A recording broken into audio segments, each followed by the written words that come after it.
지금 제가 기록을 켜가지고 출석 다시 한번 해주시면 감사하겠습니다.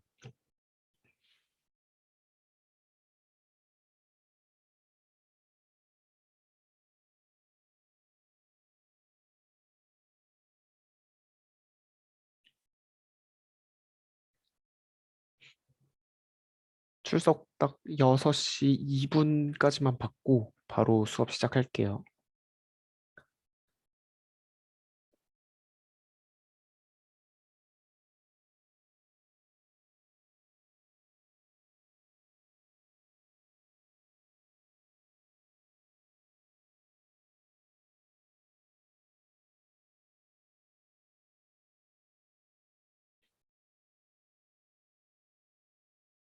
지금 들어오신 분들 채팅창에 출석 써주시면 감사하겠습니다.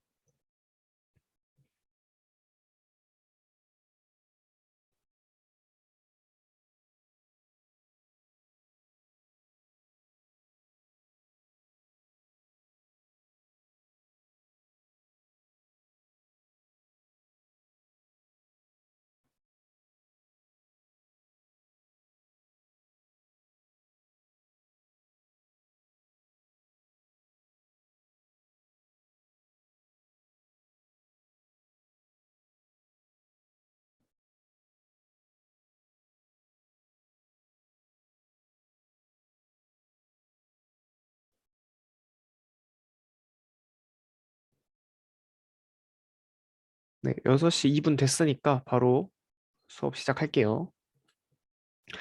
일단 오늘 할 내용은 컴퓨터 구조, 그다음에 명령어 집합 구조, 그리고 인텔의 이제 64비트에 대해서 간단히 알아보고 그다음에 윈도우 메모리 레이아웃은 어떻게 돼 있나, 가상 메모리 구성은 어떻게 돼 있나에 대해서 알아보도록 하겠습니다.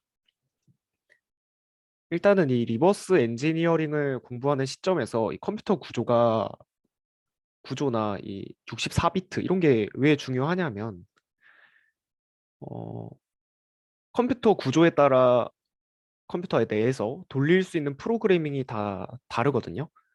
근데 이제 리버스 엔지니어링이란 게 컴퓨터 프로그램 자체를 뜯어서 어떻게 동작하는지 보는 거기 때문에 컴퓨터 구조에 당연히 영향을 받을 수밖에 없다라고 이해를 하시면 될 것 같습니다. 네, 그럼 바로 시작할게요. 일단 컴퓨터 구조라는 거는 컴퓨터가 효율적으로 작동할 수 있도록 하드웨어 및 소프트웨어의 기능을 고안하고 구성하는 방법입니다. 이 가장 기본적인 개념이고 보통의 구조는 이제 폰 노이만 구조라고 해가지고 이제 CPU가 있고 CPU 그다음에 메모리가 있습니다. 메모리 이렇게 CPU에서는 이제 뭐 계산 위주로 하고 메모리는 이제 저장 장치. 그래서 요 두 사이를 연결해주는 버스가 한 대 있어. 버스. 우리가 이렇게 사람들 타고 다니는 이런 버스랑 유사합니다. 이 메모리에 있던 저장 내용을 버스에 이렇게 실어가지고 CPU로 갖다 주고 CPU에서 계산이 끝난 애들을 다시 버스에 태워서 메모리로 갖다 주는 거죠. 이게 이제 폰 노이만 구조라고 쉽게 이해를 할 수가 있습니다. 그래서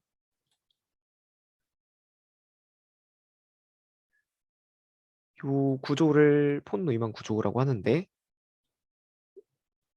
저희가 봤던 그 교육 자료 드림액에서는 이거를 이제 연산, 제어, 저장 이렇게 세 가지로 보고 있고 연산과 제어는 중앙 처리 장치인 CPU에서 하고 저장 같은 경우는 메모리에서 한다라고 되어 있습니다. CPU 구성은 산술 논리 장치, CPU 제어 장치 이 두 개가 이제 산술 논리 장치가 연산을 하고 CPU 제어 장치가 이제 어떤 걸 연산할지 정하는 제어 장치입니다. 이 레지스터는 CPU 내에서의 저장 장치라고 보시면 되는데 레지스터는 뒤에서 좀 더 자세히 설명할 거니까 일단은 넘어가도록 하겠습니다. 저장, 메모리는 주 기억 장치랑 보조 기억 장치로 분류가 되는데 주 기억 장치는 프로그램 실행 과정에서 임시 데이터를 저장한다고 생각을 하고 이제 보조 기억 장치는 우리가 사용하는 뭐 SSD, 하드 드라이브, USB 이런 게 이제 보조 기억 장치라고 생각을 하시면 됩니다. 그리고 아까 말했던 그 버스 같은 게 컴퓨터 부품과 컴퓨터 사이에서 신호를 전송하는 통로라고 보시면 됩니다. 쉽죠? 네, 바로 이제 명령어 집합 구조 ISA로 넘어갈 텐데 이 프로그램이란 것 자체가 기계어 010101 이런 걸로 구성된 게 프로그램을 실행하면 명령어가 이 기계어를 읽고 명령어를 이 CPU가 읽고 처리를 합니다. 이 0101로 된 거를. 그래서 이거를 읽는 방법은 굉장히 많습니다. 여기만 보셔도 IA32, 뭐 64비트, MIPS, AVR 등 다양하게 존재를 합니다. 그 중에서 저희는 이제 86-64 아키텍처를 살펴볼 텐데 이 64비트 아키텍처가 뭐냐면 인텔의 64비트 아키텍처라고 보시면 됩니다. 우리가 CPU 같은 거 보면은 인텔 뭐 i5, i7, i9 이렇게 돼 있죠. 그거랑 거기서의 인텔을 말하는 겁니다. 그래서 이 X86-64라고 하는 거는 이제 32비트 CPU가 있죠. 32비트 CPU를 64비트 환경에서 사용할 수 있도록 확장을 한 겁니다. 이게 왜 중요하냐면 나중에 우리가 리버스 엔지니어링 툴로 이 내용을 뜯어볼 텐데 이 내용을 뜯는 과정에서 32비트에서 64비트로 갑자기 확장을 하고 요런 이제 어셈블리어 구조가 있어요. 거기서 이제 확장을 하는 이유가 32비트에서 64비트로 바꿔준다라는 내용이 이제 추가가 되는데 그건 나중에 할 거고 아무튼 32비트를 64비트에서 사용할 수 있도록 확장한 거다라고만 알아두시면 됩니다. 그럼 64비트, 32비트 이게 뭐냐? 이 64비트와 32비트는 CPU가 한 번에 처리할 수 있는 데이터의 크기를 말합니다. 32비트는 한 번에 32비트만큼 읽을 수 있고 64비트는 한 번에 64비트만큼 읽을 수 있죠. 그럼 당연하게도 1초에 32비트씩 읽는다고 하면은 당연히 1초에 32를 읽는 애랑 64를 읽는 애랑 속도가 다르겠죠. 그렇기 때문에 이제 64가 더 큰 범위를 포괄할 수 있다. 그래서 이 컴퓨터 과학에서는 이를 워드라고 부르요. 워드. 여기도 나와 있듯이 워드가 크면 유리한 점은 더 큰 가상 메모리 공간을 제공할 수가 있습니다. 이게 무슨 말이냐면 자 1비트 1비트가 2입니다. 2. 왜? 0과 1로 돼 있으니까 두 자리를 차지한다고 보면 되는데 32비트는 이 비트가 총 32개, 즉 32승만큼 표현을 할 수 있다는 거죠. 근데 64비트는 2의 64승만큼 표현을 할 수가 있다는 거예요. 단순히 이제 64와 32만 놓고 봤을 때는 한 곱하기 2 정도라고 생각을 할 수 있겠는데 이게 제곱으로 계산이 되다 보니까 정말 상상을 초월할 만큼의 공간을 줍니다. 그리고 이론상 이게 2의 64승이면 16 엑사바이트인데 이게 네, 16 엑사바이트인데 일반적으로 이 용량은 지금은 사용이 불가능합니다. 완전한 사용이 불가능할 정도로 큰 크기 때문에 뭐 메모리 자원이 부족해서 소프트웨어의 최고 성능을 못 낸다거나 그런 일은 존재할 수 없어요. 근데 요 32비트 같은 경우에는 4기가 근데 요거는 충분히 가용성이 떨어질 수 있죠. 실제로 사용하다 보면. 하지만 64비트는 그럴 일이 없다 정도 알고 계시면 됩니다.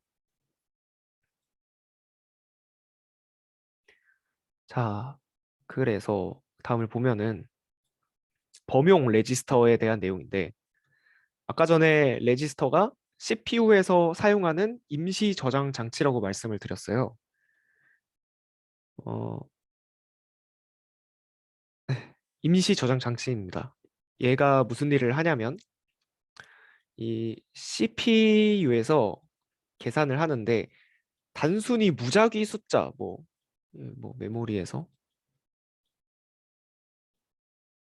CPU가 뭐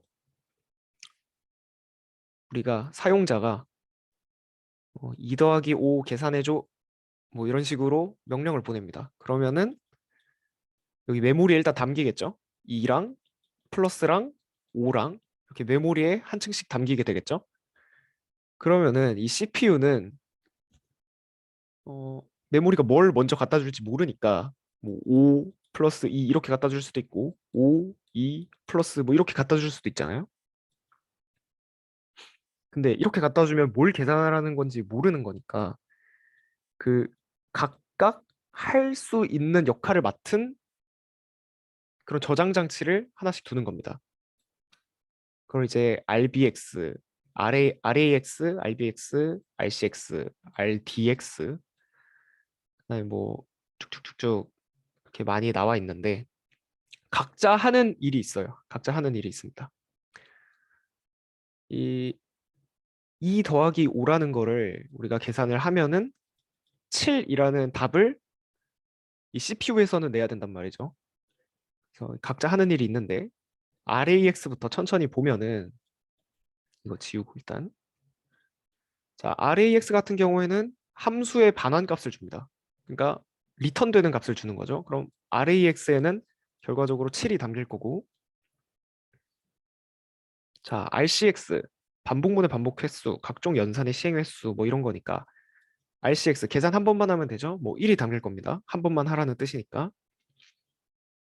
아니, 뭐 RBX, RDX는 주된 용도가 없으니까 아마도 숫자는 RBX 이렇게 2에 하나 담길 거고 RDX 이렇게 5에 하나 이렇게 담긴다라는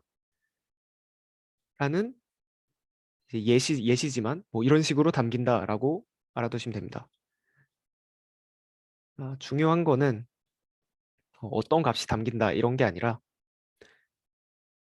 CPU에서 이런 무작위적인 값을 메모리에서 담아온 값을 좀 정리를 해서 담기 위해 이런 범용 레지스터를 채용을 하고 있다. 범용 레지스터를 사용해서 그 값들을 담고 있다를 알고 계시면 됩니다. 이제 이 내용들은 실제로 이제 리버스 엔지니어링 문제를 풀면서 외우는 게 훨씬 더 좋습니다. 지금 이 내용들은 진짜 무조건 알아야 하는 내용들이지만 이게 바로 외우기가 쉽지가 않거든요. 그래서 문제를 풀면서 나중에 모르는 레지스터가 있으면 그때 구글에 검색해서 아 이런 거였지라고 생각을 하고 보는 게 좋습니다. 네. 그래서 이 레지스터 내에서도 내용이 나뉘는데 위에 있는 거는 범용 레지스터라고 하고 그다음에 세그먼트 레지스터라고 합니다. 다른 거는.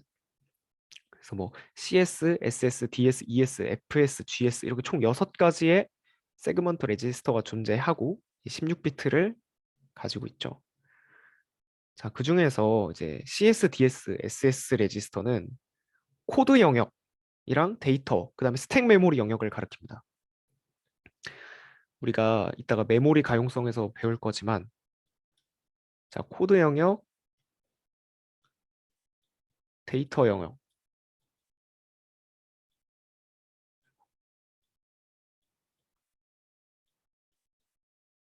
코드 영역과 데이터 영역 이렇게 두 개는 이제 고정돼 있습니다. 고정돼 있습니다. 왜냐하면 프로그래밍은 다 코드로 써져 있는 내용을 바탕으로 한 번에 쭉 읽어드리는 거잖아요. 근데 이게 프로그램이 실행 중에 바뀐다? 그러면은 프로그램 자체가 또 바뀌게 되는 거니까 이 코드랑 데이터는 고정이 되어 있습니다. 근데 그에 반대로 스택이나 힙 같은 경우는 변동을 하죠. 변동을 하기 때문에 이 두 개에 대해서는 레지스터를 따로 쓸 필요가 있겠다 해서 반반 나눠가지고 이 레지스터는 코드랑 데이터 영역, 그다음에 스택은 조금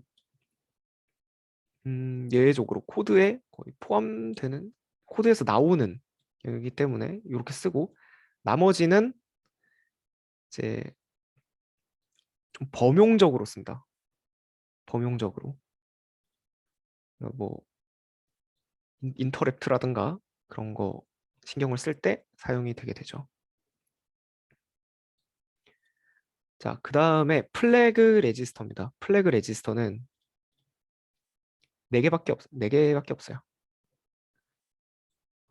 프로세서의 현재 상태. 그러니까 프로그래밍을 하다 보면은 많은 분기점이 있겠죠. 근데 이 분기점을 어떻게 지나갈 것인가를 우리는 뭐 실제로 사용할 때 if문을 쓴다던가 뭐 for문을 쓴다던가 이렇게 쓰는데 이거를 어셈블리어로 이렇게 넘겼을 때 이 조건을 확인하는 것이 이 플래그 레지스터입니다.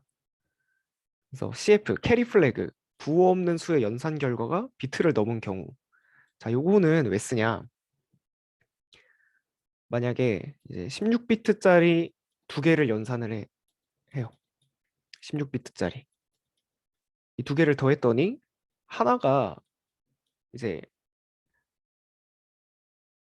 하나의 공간에 16비트밖에 못 담긴다는 거잖아요. 16비트끼리 연산을 했을 때.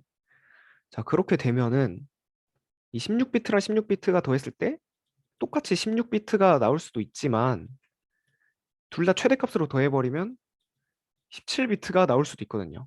그러면은 얘는 16비트밖에 담지를 못하는데 17비트가 나왔다는 거는 담을 때 비트 하나가 손실이 된다.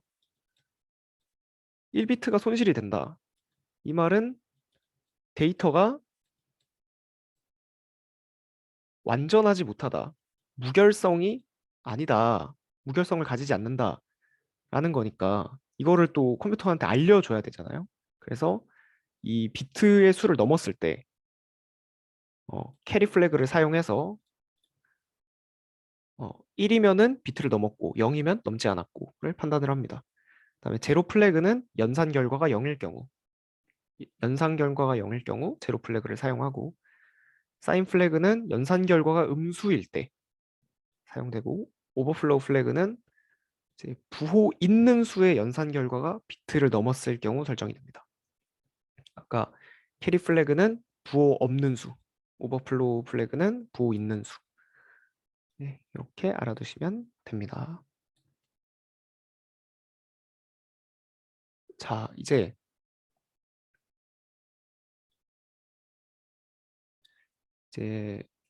조금 더 아까 전에 레지스터에 대해서 조금 더 자세히 알아보자면 여기에서 이제 많이 나오죠. RAX가 있고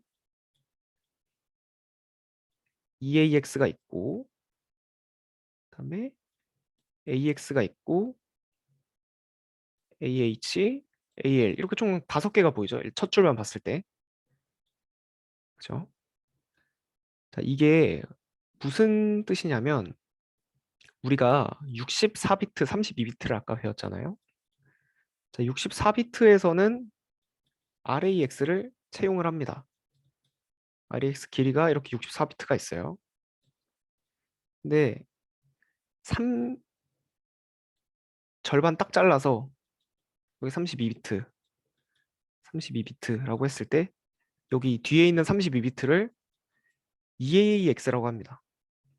똑같이 AX인데 R이 붙으면 64비트를 말하는 거고 EAX면은 32비트를 말하는 거죠. 그리고 이 32를 또 반으로 잘라요. 그럼 여기 16비트가 될 거고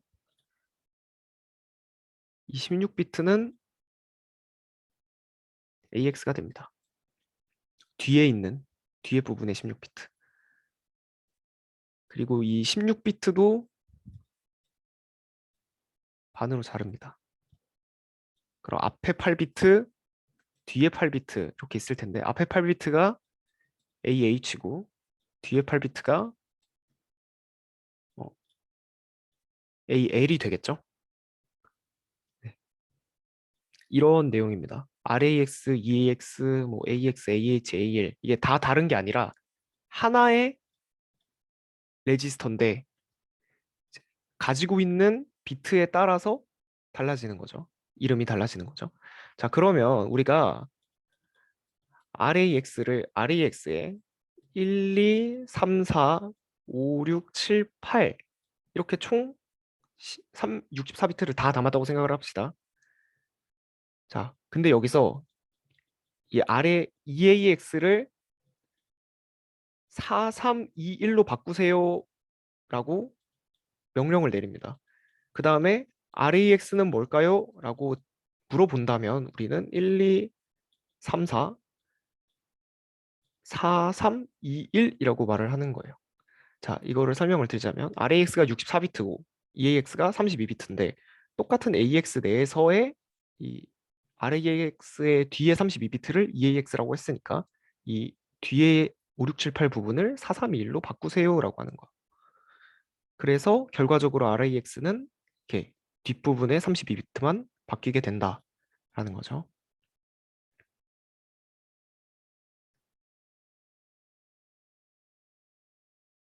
그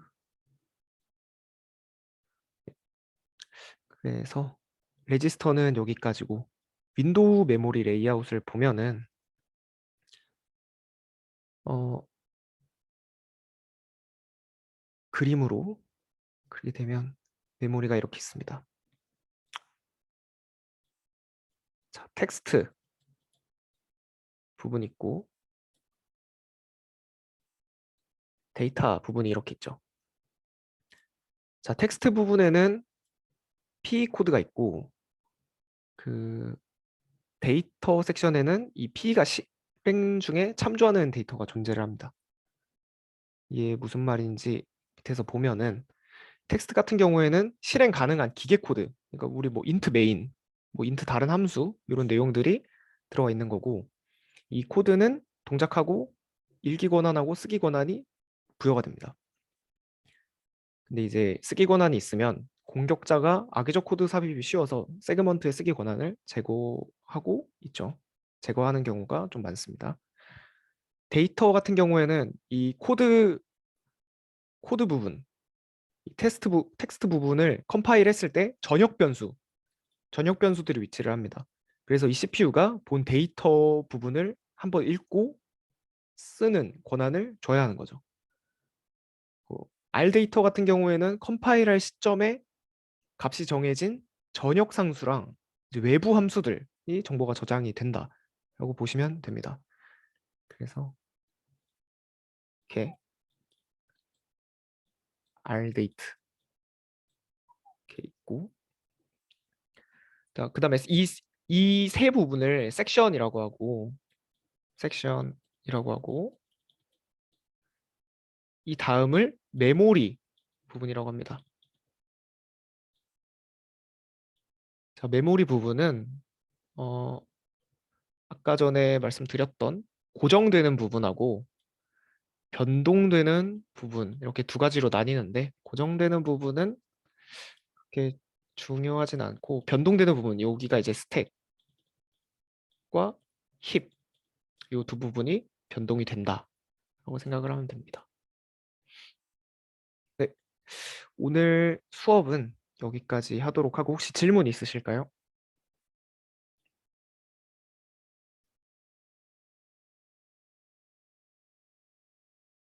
질문 없으시면은 수업을 마치도록 하겠습니다. 네. 출석 안 하신 분들 지금이라도 출석해 주시고 자유롭게 퇴장하셔도 됩니다. 다들 수업 들으시느라 고생하셨습니다.